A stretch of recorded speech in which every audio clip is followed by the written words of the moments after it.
খেলোয়াড় বাইরা যারা আছে সবাই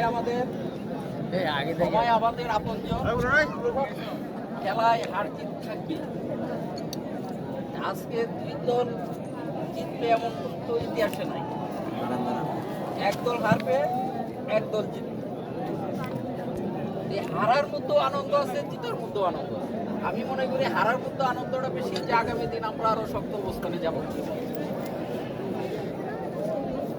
আরেকটি কথা না বললেই নয়, যে খেলার মধ্যে যাতে কেউ কাউকে আক্রমণাত্মক অন্যায়ভাবে একজন আর একজনকে ভাই মনে করবে, ভাই মনে করে কেউ কাউকে আঘাত করবেন না।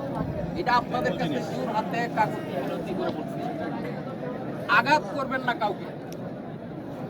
সুন্দরভাবে খেলেন আপনারা, আগামী দিন আরো ভালো অবস্থানে যাবেন। এই আশা প্রত্যাশা রেখেই আমি আমার সংক্ষিপ্ত বক্তব্য এখানে শেষ করলাম। পাশাপাশি আপনারা আপনার খেলার অবস্থানে দুই দল দুই দিকে অবস্থানে খেলা শুরু হবে। এই আশা প্রত্যাশা রেখে আমি আমার বল